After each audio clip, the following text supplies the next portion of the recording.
Welcome to Mom Alternative, home to parenting tips and relationship advice to help you navigate your journey into motherhood. Today we'll talk about, is it safe to watch movies while you're pregnant? How to deal with your mother-in-law copying your hair color, and being bitter at your husband for wanting to get in better shape. Our first thread is titled Movies While Pregnant Safe?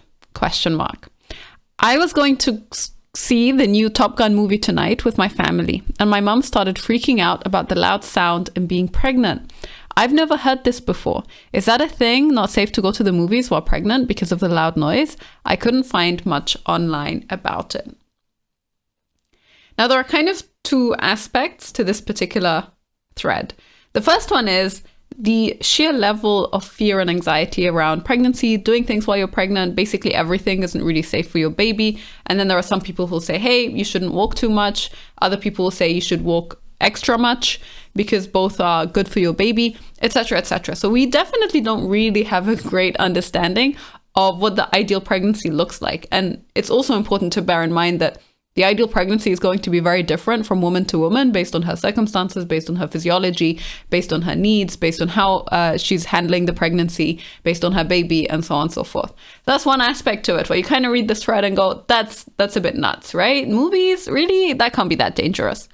And then there's another part of it, which is actually like there's a sliver of truth to it, in that loud noises while you're pregnant are not very good for you. But I don't think that we have a very good understanding of what constitutes a loud noise, at least as far as I understand it. And I may be completely wrong. So that I guess do your own research and talk to your own doctors before you make any decisions based on anything that I say. But as far as I'm concerned, loud noises are a thing that you would want to avoid under certain circumstances. And one of those circumstances would be, for example, if it's a consistent loud noise, it's happening all the time.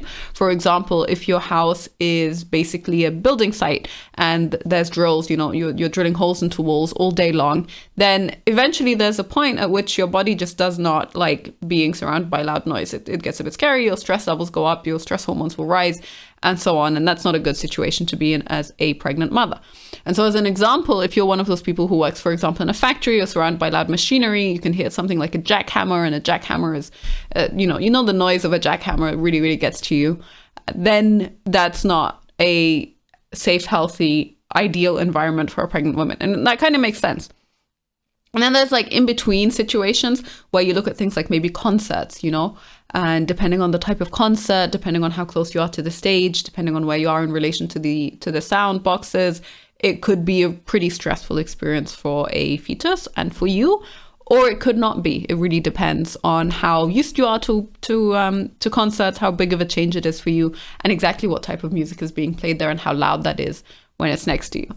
And then you come to movies, which are yet another kind of end of the spectrum. And the amount of fear that people have associated with it, and quite how much of that fear is also passed down from the older generations. I'm very, very curious how much of that is instinctive versus how much of that is learned. So, for example, to what extent is it that her mother was told when she was pregnant that she shouldn't be around loud noises, and now she's pushing that on her daughter, versus she just instinctively thinks, hey, if I were to imagine being at a cinema and hearing, especially a movie like Top Gun, where there's things like gunfire, and I hear that noise, then that doesn't sit right with me. And then obviously there's a lot to say in terms of the type of delivery and how you approach it. With a pregnant mother, I think there's a tendency to try and go maximum fear as quickly as possible, where you're like, oh my God, how could you do this? This is terrible. You shouldn't do that. And it's all very absolute. And so all of that kind of goes into this question and where it comes from. And ironically, quite a lot of the responses are people going, that's not a thing. This is super weird. What the hell? Which is fair enough. That's my knee-jerk response to it as well. It's kind of like, really? I don't believe it. But I do think that it's based on a fear that does kind of make sense in terms of, as a pregnant woman, you don't want to be working or surrounded by extremely loud noises for a long time. And by extremely loud, I do mean loud enough that it would damage your ears if you were walking around without protection, because that's clearly beyond what your body's capable of handling, of course. So If I were OP, I would go to the movies and I would have a good time, and I would probably not bother talking to my mom about how she should maybe not fearmonger quite so intensely. And there are better ways to express your concerns if you have them.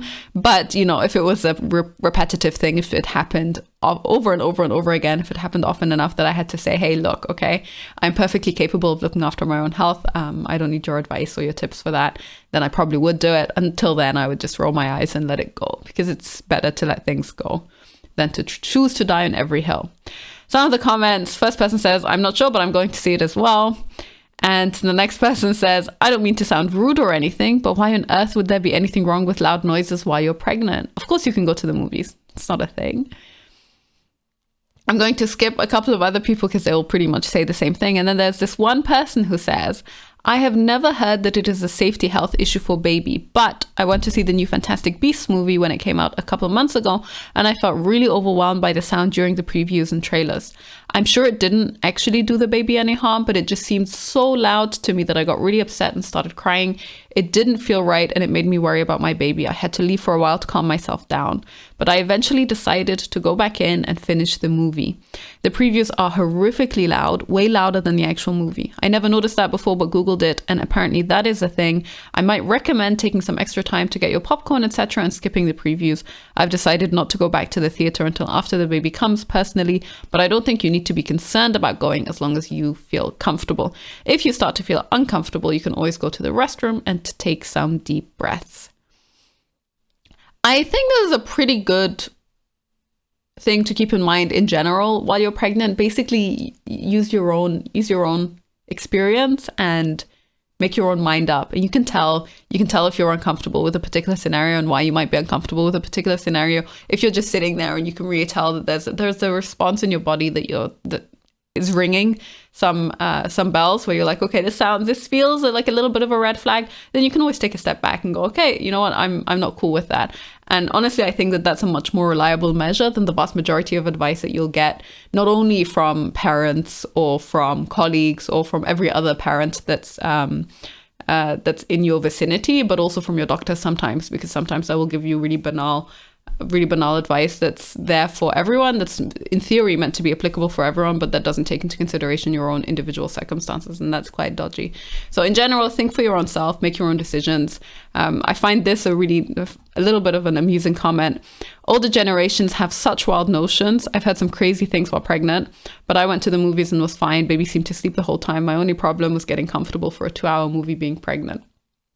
So in general, yes, older generations do have pretty different perspectives on being pregnant, on what's okay while you're pregnant and what's not okay while you're pregnant. And I do think that is largely down to people just having different experiences and different things being the norm and acceptable at different times. So I think every generation kind of has their own quirks when it comes to that. You can go to the movies while you're pregnant, but maybe just pay a little bit of attention to how you feel and how your body reacts to it. The next one is titled, Mother-in-law started dyeing hair after me. She says, long story short, I've always dyed my hair that bright fire truck red, off and on, since high school. I don't use bleach, and it will typically fade to a nice bright auburn after some time, so don't care much about grow out. Well, mother-in-law has now decided to dye her hair red using the exact same one I use, and never dyed her hair until she knew that I did. I now feel weird about dyeing my hair, a color I've used so many times, due to not wanting to look like my mother-in-law. I find this so utterly sad. Like, this is such a terrible mindset to have developed. And I don't know how you ended up at this place where you look at all of the people around you and you're like, oh man, they're copying me. Don't copy me. I don't think that that's great. In general, it's not your business what another person decides to dye their hair. What color they decide to dye their hair. You could look at it from a totally different perspective where you say, hey, isn't it awesome that she thought the color looked so great on me that she wanted to try and do, the comment about how copying is a form of flattery. It's the highest form of flattery even. So maybe imitation, I guess, is the right word. Imitation being the highest form of flattery. Maybe she wants to imitate you because she thinks you look so great. And that's just a completely different perspective to go into this type of experience with, rather than telling yourself, oh my God, she's copying me. I don't want to look like her. Why is she doing this? Why is she trying to take something away from me because this red hair color was mine? That's such a terrible, terrible mindset. If anything, even if it bothers you, you can at least be like, okay, you know what? It doesn't matter what she does. It's her body. She can decide to dye her hair whatever color she wants. It doesn't impact me in any way. I will still look exactly the same as I look with or without the hair color that I want. And I can choose to look in whatever way I feel comfortable with. And that's it. She's just another person. You know, it really doesn't matter. But for whatever reason, there is this kind of competition that people get into with their mother-in-law specifically as a daughter-in-law. And it seems kind of sad in this kind of context because it's just about dyeing your hair a particular hair color. Like it does not matter. And you'll see the comments.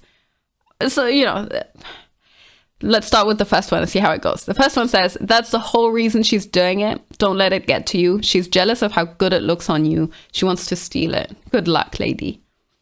I don't know why people are so evil. Like there's a certain amount of vitriol that people seem to have towards their mother-in-laws. It's just totally unnecessary. You don't need to take it as jealousy. You truly don't. You can honestly choose to take it as flattery and just move on with your life, and it's not going to affect you. Now, the next person is actually a little bit more in line with my perspective here. She says, this is such a toxic mindset. Who cares? Genuinely, it's not your body. What mother-in-law chooses to do in no way affects you beyond what you allow it to. Shift your mindset here and don't give this any weight. I'll add that most people dye their hair after seeing someone with a color they like. It can take people years to actually decide to do something like that. And it's also reasonable to seek advice on what to dye or what products to use from people who use them. This is literally just human life and behavior. Granted, it's behavior from someone who's already annoying, who you don't like, so it grates a heck of a lot more.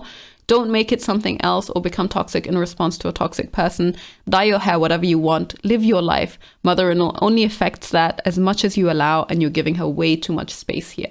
Now, what's actually quite funny about this comment is that there is nothing in the thread that implies, like nothing that OP says, that implies that she hates her mother-in-law, right? All she says is she just decided to start dyeing her hair color the same color that I use. And how dare she do that? Because it's my hair color. It's not.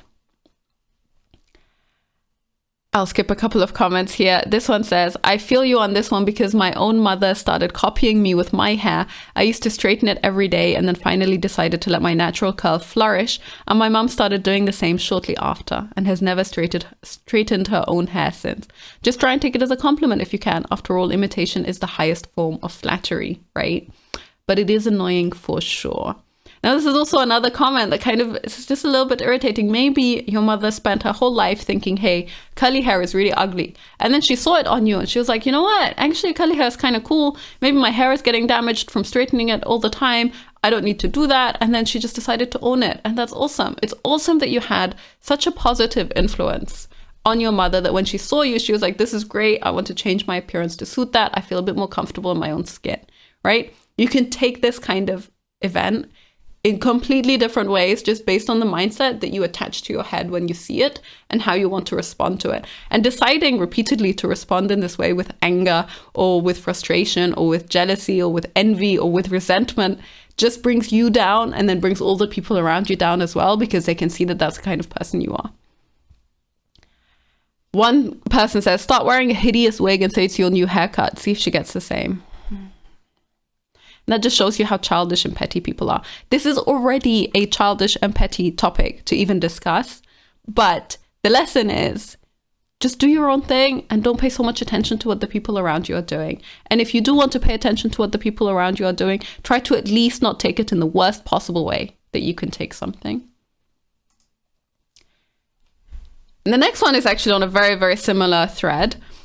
The title is, hubby wants to get in great shape now. Of all the times to clean up your diet and aim to get fitter and healthier, you're choosing the last 40 days of my pregnancy to do it? As if I didn't already feel crappy enough in my body. He's like, oh, I've lost some extra pounds. My shorts fit me again. Pfft. My shorts haven't fit me for months. I'm bothered. It feels insensitive. Now, imagine the kind of mindset you have to be in as a wife to look at your husband trying to improve himself, trying to lose weight, trying to be fit and healthy, trying to feel better about himself. And then go, it's insensitive to me because I feel crappy and I'm putting on weight and I'm pregnant and therefore I can't join him on his journey. So it's insensitive to me. I just can't comprehend being that type of person. And I don't know why you would have so much hate towards your own husband. Instead of saying, hey, this is awesome, and being a supportive wife and trying to help him out and trying to encourage him, because it's really great that he's doing this for his health, and it's going to be really great for you in not even that long. It could be already immediately great for you in terms of if he's watching what he's eating a lot more, then the chances of you eating a lot healthier are also much higher because you live in the same house, presumably you share meals and so on.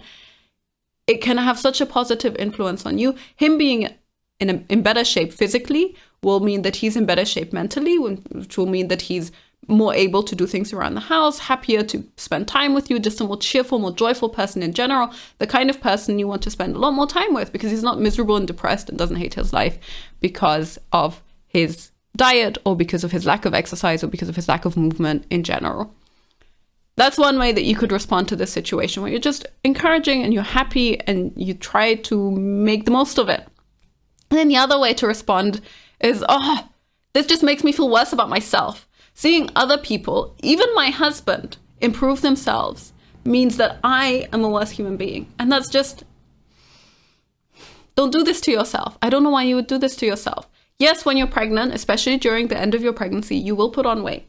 Yes, your mobility is, generally speaking, for the majority of women, going to be pretty heavily influenced by that. You will not be as mobile. You will not be as, you won't have such an easy time moving. You won't have an easy time exercising. And you don't want to put any effort into losing weight because your body needs to put on weight for your baby, right?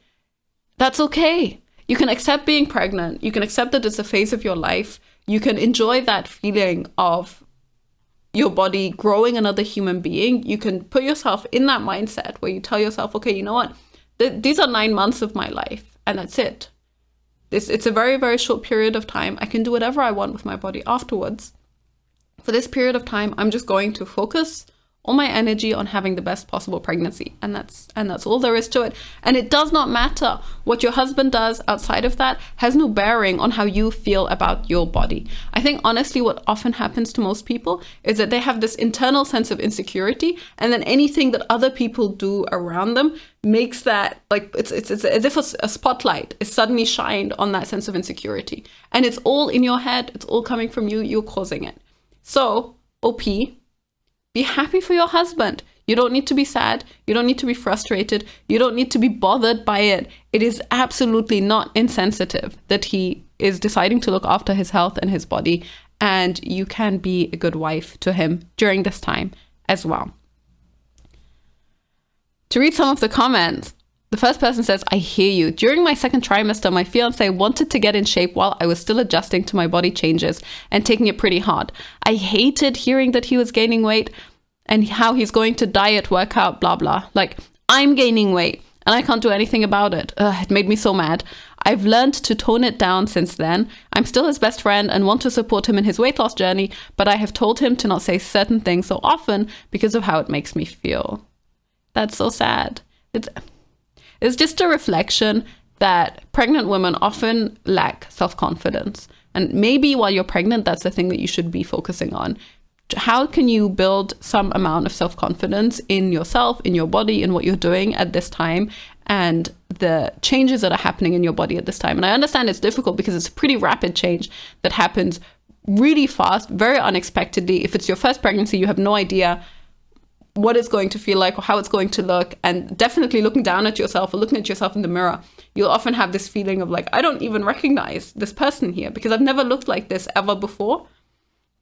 That's some aspect of it, but maybe it's still, despite all of that, good to work on your self-confidence and your self-esteem, and to stop comparing yourself to people around you, to especially stop comparing yourself to your husband, who will never go through the same experience as you. The next person says, I can totally understand how it makes you feel. And let's be honest, you don't give birth and suddenly go back to normal.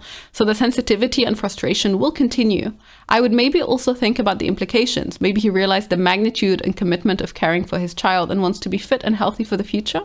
It's just a different perspective, possibly. Yeah, maybe that's all that he wants to do, you know. That's not a bad thing. OP says, this is a good point, but he was fit and healthy before, so it's just kind of extra annoying. My husband was already lean and running 10 kilometers a day. Now he's cutting out carbs and beer. And it just brackets beer. Just seems extreme. Although I have taken some of his healthier eating habits on board and I've chilled out on the treats, and I think my weight gain is slowing down, which is good, because my last doctor visit, I put on 11 pounds in 2 weeks. I was eating everything. So it seems to me, OP, you're already benefiting from his dietary changes, and beer is not good for you. It's great that he's cutting out beer. I don't understand the shock or horror at that either. And this is also one of those things that you can't drink when you're pregnant anyway. So why does it influence you in a negative way? And the fact that he was already fit and healthy doesn't mean that he can't get any more fit or any more healthy during his time. If he was drinking so much beer that you need to specifically comment on him deciding to cut it out, then it's probably great that he's deciding to get fit. So actually, no, I personally cannot understand how this makes her feel. I would not have the same response if my husband were to do the same at all. And I think it's really great that he's having this experience to seeing her be pregnant. I'm going to read this comment out as well, because I think it's a very interesting, it's a very strange way to look at the scenario. This person says, I think it's totally valid to feel that way. After all, dieting, losing weight, getting fit is not even an option for us right now. On the other hand, he's someone you love and he's trying to improve himself. He may feel that he wants to better himself and improve his health because he's going to be a dad now, if this is your first. Regardless of the reason, I think you can protect your feelings and still be happy for him that he's getting healthier. And then she says, whenever my husband says something like how many miles he walked that day or how much yard work he got done or something that I can't do, I respond with something like, that's great. I grew 20,000 new neurons, or I worked on an entire new set of kidneys, or I gestated your child all day. It's a nice way for me to reaffirm to myself that my body is working really hard too, even if it looks different, and I shouldn't feel bad about it. I should be super proud, just like he is. It reminds him too that I'm working hard, even if I don't look like it, though my husband doesn't need that reminder. I'm sure some do. That said, if there are certain things about your body you're really sensitive about, you can always confide that to him and ask him to talk about those specific things to other people for a while until you can join in the fitness game. I can just not imagine any type of situation where my husband comes home after mowing the lawn outside, and then, we have a giant lawn. So let's say it took him 2 hours or 3 hours to do. And then when he's like, oh, great, I mowed the lawn today, I would sit there while pregnant and respond with, that's awesome. I worked on a new set of kidneys today. There's something about that way of communicating and interacting that sounds to me like you're trying to one-up each other in terms of saying, hey, yeah, you did that, but I still did stuff, even though I've been sitting here on the couch and kind of taking it easy all day. And I know that maybe that is motivated by some amount of, again, lack of self-confidence, lack of self-esteem, and desire to prove to your husband that you're not just sitting about on your butt all day doing nothing for the sake of it. But if she's right and her husband does not need the reminder that she's pregnant and that's why she's not moving around a lot, why she's not doing as much as he is, then it's such a strange response. It's okay to be proud of your husband just for the sake of what he is doing. And it's not a competition. You don't need to prove to him that you're doing more or that you're doing better or that you're doing something that is comparable to whatever he is doing. It's okay to just be proud of him and be happy for him. And it's okay to be proud of you and be happy for yourself. And it's okay to work on improving yourself in whatever way you want at some point in the future. And none of these things are mutually exclusive of each other. So yes, maybe don't get bitter about your husband trying to improve himself, and try to be a more supportive wife, because it's great when husbands do this, and it always, always, always benefits both parties 100% of the time. Our next thread is titled, Don't Want Father on Birth Certificate. OP says, if I don't want him on the birth certificate, but I do want him to be there during the birth, how do I do so? Or should I give birth without him there? I conceived after a month of knowing him accidentally. Found out I was pregnant at 2 months. During my pregnancy, 32 weeks now, he has not told me what he's going to do exactly. He gives me little bits and pieces. I'm over his nonsense and BS, but he has 4 other kids that he's there for and stated that he will be there for mine. A deadbeat is something that he absolutely hates, which is why I want to give him that fair chance of being at the birth. But for my peace of mind, I don't want him on the birth certificate once he shows me. I don't want him on the birth certificate. Once he shows me he will be entirely involved and not jump in and out, I may reconsider on changing the last name. This is kind of a complicated thread with a lot of little pieces that don't really make a lot of sense with each other. I think it sounds like OP is assuming that having him on the birth certificate equals giving him the name, giving her son his father's name, or the daughter, I guess we don't know, giving the child the father's name. And I'm pretty sure you can do those two things separately. That said, for me, it's actually quite hard for me to comment on this one because number one, I would never end up in this situation ever. And number two, I would always approach the situation from a perspective of how can I best succeed at allowing my child to have a relationship with both parents, because I think it's absolutely essential for the child to have a relationship with both parents. And one of the ways that I do think you can kind of support that is by having the father on the birth certificate, because that's a legal document that recognizes him as the father. Now, I don't know if the 4 other kids are from one woman, from multiple women, or what's going on in terms of the familial setup here. That's probably not someone that I would want to have a child with. But for as long as she says he has other kids that he's there for, he says he's committed to being there for my child. He hates deadbeat dads. Nothing here suggests that he's a terrible parent or that he's an abusive man or that there's any reason to doubt that he can interact with the child in a way that's healthy and helpful and great for the child. And so under all of those circumstances, it would never even occur to me to question whether he should be on the birth certificate or not, because he is the father. And it's important not just legally speaking to have him be recognized as the father, but it's also important for the child, who at some point will grow up and be like, hey, who's daddy? What's that? Like, where did I come from? And who will have to deal with that question from an identity, from the identity side of things, to not have the father there despite knowing exactly who the father is seems strange to me and not something that I would want to do. And it seems exclusionary, right? So it's a tool that the mother has where she can choose to exclude the father from the baby's life. And that's how I would read doing it. Now, that said, I don't know anything about the legal background here. There's a lot of people in the comments who go a lot more into a lot more depth around the legal implications of having him versus not having him. A lot of people will say, hey, you need to have him on the birth certificate in order to have child support payments. And that I think is also kind of sad, because there you're saying, hey, it's not worth having him on the birth certificate just because he really is the father. And as the father, he does have paternal rights to this child that should be respected. You're instead saying I should have him on the birth certificate just so I can fleece some money off him, which is not a great attitude to have. Again, assuming that what you want to do and what you want to achieve is a healthy relationship with both parents involved in the child's life. And that, I think, is the ultimate goal that you can aim for. So there's that aspect to it that I won't go into.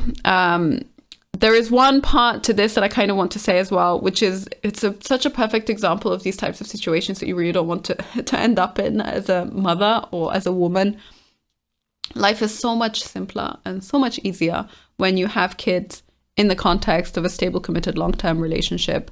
And I struggle to understand why and how it happens to so many women that you end up in these types of situations and then you don't have this level of security or stability for yourself or for your child, and then you kind of have to start from scratch in terms of building all of those things up in a way that's really healthy for your child in the long run.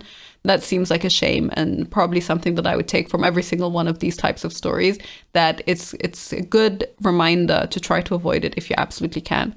Now, if you can't, again, the top goal should be, how can I create an environment in which both parents are involved in the kid's life, because that's paramount. And what I find a little bit strange about the juxtaposition here of the two options, or of the two aspects that OP is talking about. On the one hand, she says, I don't want him on the birth certificate because I need a bit more commitment from him and he hasn't given me the impression that he's committed. I kind of get where that's coming from, but I would still say that maybe having him on the birth certificate is a sign that you do want him to be involved, and it is the truth. He is the father. The other aspect of it, she says, I kind of want to still have him at the birth just to give him a chance to show me that commitment.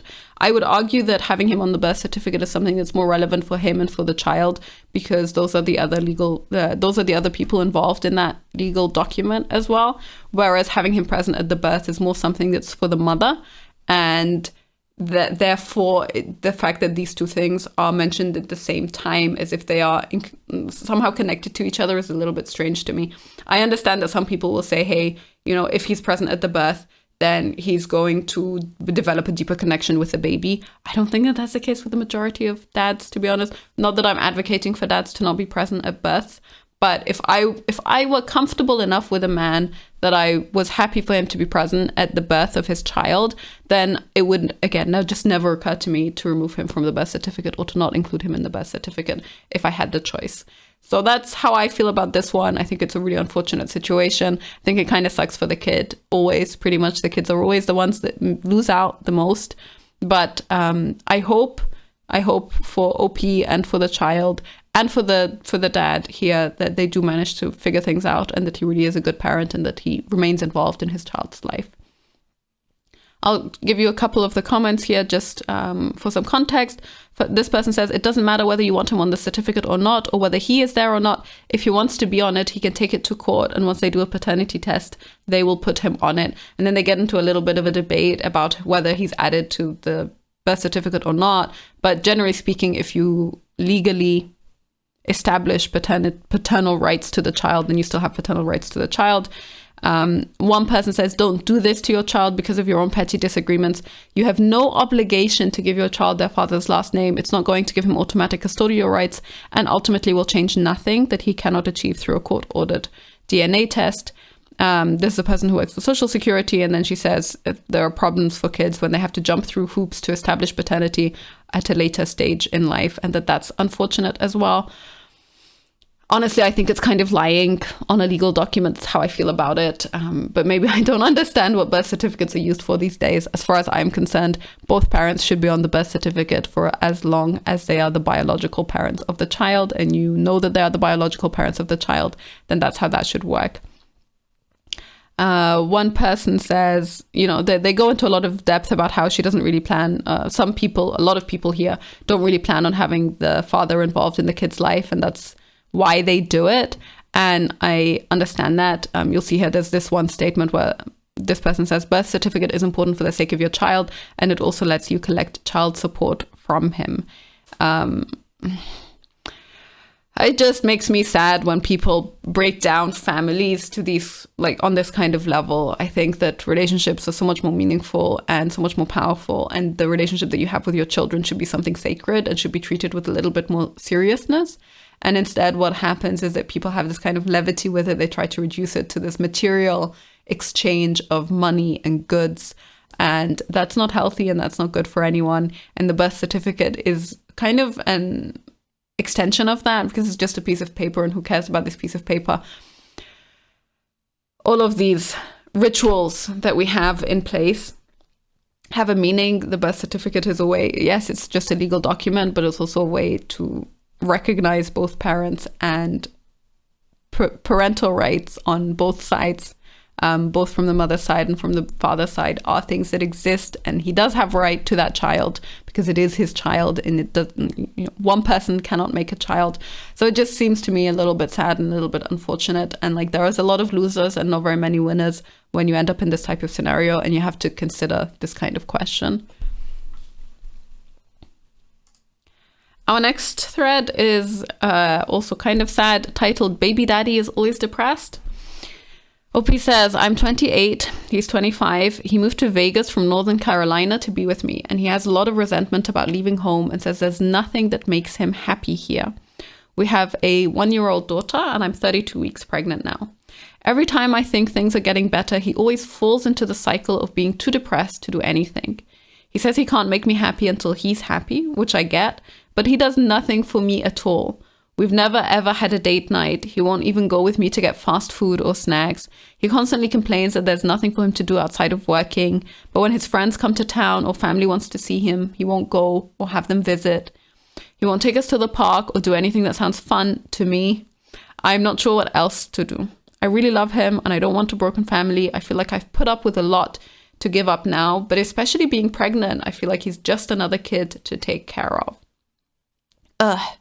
Is anyone else dealing with this or have any advice on how to change it?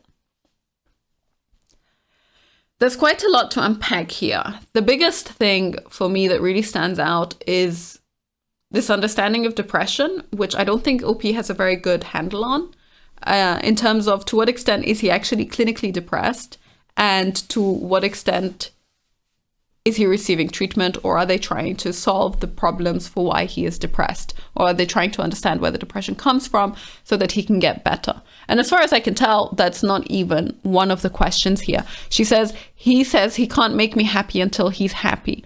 So it seems to me like they've both recognized that he's in a pretty bad mental state, and yet there's nothing here that implies that either of them are doing anything to try and work on that mental state. The one opening paragraph that she has, where she says that he has a lot of resentment about leaving home, that sounds like a pretty big problem. It implies a lot that what happened was that he moved away from a support system of some kind, from whatever there was for him back home that he was really attached to, and he moved away to be with her, and now he's finding himself a little bit listless, a little bit goalless, and without much to do, at least nothing that he seems to look forward to doing or that gives him any drive or ambition in life. And that seems like a pretty rough situation to end up in.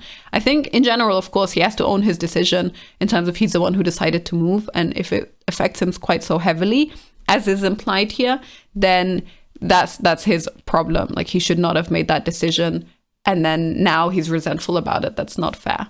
So that said, now that this has happened and the resentment is there, that's definitely something that they need to work on, and he needs to find a way to move on, or they need to find a different solution for that together.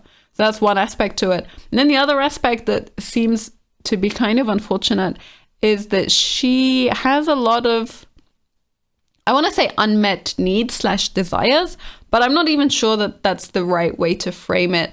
To some extent, she is very focused on herself and focused on her own needs and her own wants and her own desires. And that seems a little bit at odds with a partner who's actually depressed. So if my husband was truly depressed, for example, I would completely go out of my way to try to help him with the depression. You know, I wouldn't be like, hey, why won't you take me out? Let's go get fast food together, which is not going to help with his depression. Why, like, you're not interested in spending time doing things that I think are fun. You're such a downer. You know, that's not the right attitude to go into that type of conversation with if you actually care about your husband and you want to see him improve. Although I guess he's not her husband, so she calls him baby daddy. So that part doesn't really resonate with me, and I think it's a little bit unfortunate. I understand her frustration, because one of the most difficult things that you can experience as a partner is to have another partner who's really suffering, and to understand kind of the restrictions of what you can do as an external person, because ultimately he's the one who will need to decide that he wants to fix it. He's the one who will need to try and get help, and so on. But there's a difference between being a supportive partner and then being the partner that just sits over your shoulder and says, man, you really suck. Like, you're not making me happy. That's unfortunate. I think you can approach these types of conversations from a place of care and compassion and understanding, and say, hey, look, I know you've been struggling. I'm not really happy with how things are going right now. What can we do to fix it? How can we work together? How can I support you so that you can get better? That's a very, very different way of approaching this type of situation. So I think that's a shame. When she says, I feel like I've put up with a lot to give up now, but especially being pregnant, I think he's just another kid to take care of. That seems really, really harsh, really unfortunate. And probably, maybe, you know, to a large extent, it might even be true. But maybe the thing that's really holding both of you back is that neither of you are taking the situation as seriously as you should. And depression it's not a joke. If it is impacting his life quite so heavily, then this is something that you can and should change and improve. Now, to read some of the comments here. The very first person says, he needs to go to the doctor and possibly get therapy and meds. Speaking from my own experience with depression and anxiety, it is really difficult to get out of a depressive episode. And then the next person says, you sound a bit selfish. He does nothing for me. He won't take us to the park or do anything that sounds fun to me. He's just another kid to take care of. I know you're just venting online, but if that's how you really think about someone who's struggling with depression, then that's no good at all. He needs professional help and support. So I think it's safe to say that the majority of the internet agrees with me on this one. The next person also says, if he didn't want to go out with you because he was in chronic pain from cancer or had a broken back or leg, would you just keep suggesting fun activities and get upset when he declines? I probably wouldn't quite make that comparison, because I do think that there is a difference between depression and between physical injuries like a broken back or pain from cancer. But it's kind of, there is that element of, hey, a little bit of compassion and a little bit of understanding would go a long way. This one comment, I won't read all of it out, but this person says, a lot of these comments seem insensitive to your perspective. It sounds like you're trying to encourage him to do these things, but he's unwilling and refuses to spend time with his friends and extended family. It sounds like he isn't currently willing to be engaged in healthy activities. And that may well be the case, but that's also likely, it's one of those issues where it's hard to decide, hey, is it the depression that's causing the unwillingness to do these things? Or is it the unwillingness to do these things that's causing the depression? And generally speaking, you end up in this vicious circle where your depression gets worse, therefore you feel even less like doing anything that might help you to get out of it, and then the depression gets even worse, and so on and so forth. And that's very unfortunate. This is exactly why you need professional help. That does not seem to have occurred to OP at any point, is really unlucky. This is a pretty sad situation. I hope OP finds a way to connect a little bit deeper with her boyfriend or her partner here, and that they maybe look together for a solution in terms of to improve the depression and to get their relationship back on the right track, and to try and resolve that resentment issue that they have as well. So it's a really, really sad situation. In general, try to approach that type of struggle from a place of compassion and understanding, rather than getting annoyed and frustrated and angry, which are all good, valid emotions to have, especially depending on how long it's been that you've been struggling with these things. But they're not constructive and they're not helpful in the moment if you're actually trying to solve it. Our final thread is titled Rant, Mother-in-law fixated on babysitting breastfed little one. We're across the country visiting both sides of our family with our 4-month-old for the first time. It's a 2-week trip. We're in a different time zone. Our baby has been thrown off his normal routine, which is to be expected. He hasn't been napping well, with the exception of when he's being worn in a wrap or carrier. We've been reluctantly doing a lot of contact naps. I'm going to skip through the thread a little bit because it's a little bit too long to read all of it out. They're visiting her parents, and in-laws live about a 30-minute drive away from my parents. Then she says, everyone is obviously really excited to meet the baby, and despite us making the drive to visit my in-laws every day, my mother-in-law has still been obsessively talking about babysitting while we're here. I'm not against leaving him in her care. I just know it's going to be overwhelming for her given the nap situation and his stage 5 clinger status. The more annoying issue I'm here to rant about is that I'm breastfeeding and she's totally ignoring it. I've been fortunate to have a decent supply, although it's fluctuated. And then she explains how difficult it is to manage the amount of pumping that she needs in order to feed the baby.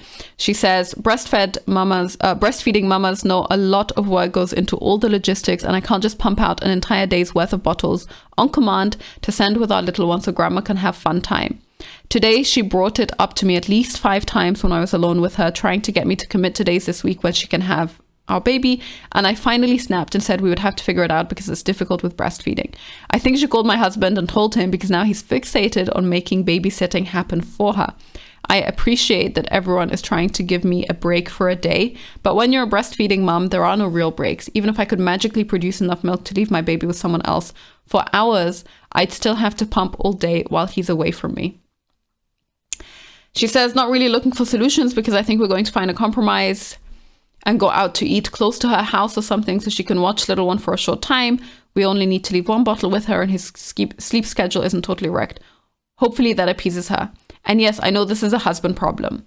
Just what is with mother-in-laws? They were mums to babies once too. You'd think they'd be more understanding and cut us daughter-in-laws a little slack. Being a first-time mom is hard enough, especially when you throw travel and breastfeeding into the mix. Now, I'm glad OP here is already at the point where she's like, okay, I know we're going to compromise and figure it out, and it's not a big deal, etc. I think that she's taking it a little bit too intensely, to be honest, in terms of breastfeeding. Breastfeeding does not have to prevent you from doing anything at all, taking any time at all away from your child. And that doesn't mean that, like, I guess it really depends on what you understand by babysitting.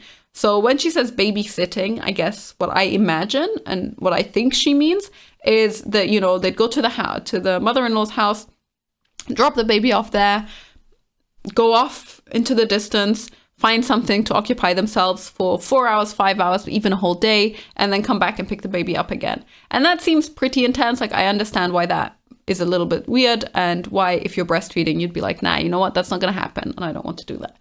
Fair enough. But maybe the primary problem is just that the mother-in-law wants to spend a little bit more time with her grandchild. And that's not a big deal. And as a mother, you can accommodate that quite simply and quite easily. Like, you can, when you go to the in-laws' house, you can literally just give her the baby while he's awake and go do something else, go to a different room, go watch some Netflix by yourself, go listen to a podcast, go make some food, bake some cookies, whatever you've wanted to do for a long time that you weren't able to do. And then you can coexist in the same space where she hangs out with the baby and she plays with him and she gets a lot of attention, she gets a lot of bonding time, and you do your own thing. And then when the baby is hungry, you can get him, feed him, nurse him, put him to sleep. If you want to put him to sleep, so he can have his nap, and then give him back to the mother-in-law when he's awake again. It's not that complicated. It doesn't require logistics. It doesn't require a ton of planning. It doesn't require putting her in the position where she has to feed him, where she has to put him to sleep and manage his naps. You don't need to do all of that. It sounds to me like the mother-in-law really just wants to spend time with the baby. Maybe, again, I'm projecting here, and this is just my experience in terms of what grandparents usually want to do with babies. Maybe the mother-in-law really does just, she wants the full experience of looking after him, and she wants to be able to bottle feed him, and she wants to manage his naps and everything else. But then I think you can tell her, hey, you know, right now that's just not possible. This is a hard time for us. We, you know, he's dealing with a lot of change in a really short period of time. So we will handle those parts, but I know that you want to spend time with him, and you can do that, and I'm happy to help you do that. And that's it. You know, there's absolutely no conflict needed here.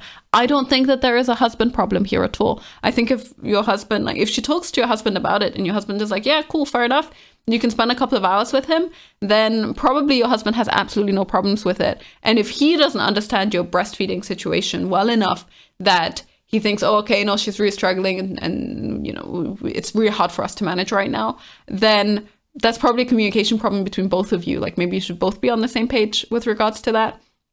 And then with regards to the last point that she makes, where she says, what is with mother-in-laws? They were mums to babies once too. You'd think they'd be more understanding and cut us a little slack. I don't think that mother-in-laws want to spend time with their grandchildren just to be annoying, to be honest. And I don't think it's a lack of care or a lack of consideration of daughter-in-laws when they do that. I think they do genuinely just want to spend some time with their grandchildren. And they probably do think, hey, you know, if I spend some time with him, then you get a little bit of a break. And it's okay to say, as a breastfeeding mom, I get 0 breaks, but it's also fine to have like half an hour off every now and then, or an hour off, or an hour and a half off. Like with a 4-month-old, they can be awake for a pretty long time without needing to feed as well.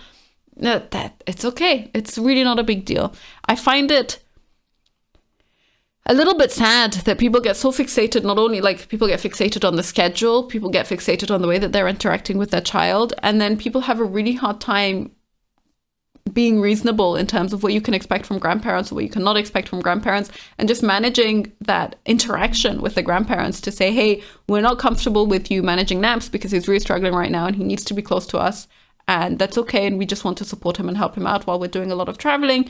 You can just say that. And I really don't think that most people would react negatively to that. I think that's completely fine. So in general, don't create problems unnecessarily if there's no problem there. And don't get so angry about it. The fact that it annoyed her enough that she wrote this whole thread up, and she went on the internet and said, I really need to rant and get this off my chest. And I just don't understand why she's behaving in this way. And as far as I can tell, her mother-in-law really didn't do anything that was completely out there. I mean, okay, it's annoying in general if anyone ever brings up the same topic 5 times in a row. Yes, fair enough. That's a little bit irritating. But maybe people repeat themselves, usually because they don't feel heard. So maybe whatever response you gave the first 4 times was just not helpful, and that's why it happened. Just a thought. Some of the comments here: you're nicer than I am. I 100% will not pump just to make adults happy. It's too much to ask and not needed for baby when they can nurse at the breast. I'd simply say you're getting X time to visit with the baby, but won't be babysitting. Brenda, move on. Yeah, see, that's the point at which I say, okay, maybe I just imagine something completely different in terms of what she wants. And if she really specifically wants to babysit, and babysit means X period of time completely unattended with the parents totally gone and not within reach, then I guess I would also say no to that. But I think it's fair to say, hey, no, I need to nurse my baby when he's hungry, so I will be close enough that you can get in touch with me, and then I can come the moment that he's hungry and nurse him, and that's fine. A lot of people here say, if my husband complains about it, I say, well, how about we hook your nipples up to a pump for 30 minutes and see if you think it's not worth the fight. And another comment that also kind of reiterates the same, she says, that was my rule too. I actually told my husband if he wanted me to pump unnecessarily so that someone else can be happy, I would do it, but only after he had the pump suck at his nipples for 30 minutes. So he knew exactly what he was asking of me. I was dead serious too. Needless to say, it never happened. And like, fair enough. Honestly, I have never pumped a bottle for my child. So I can't even, like, that's not even a question in my family that I would do that. And no one would even suggest that that's something for us to do.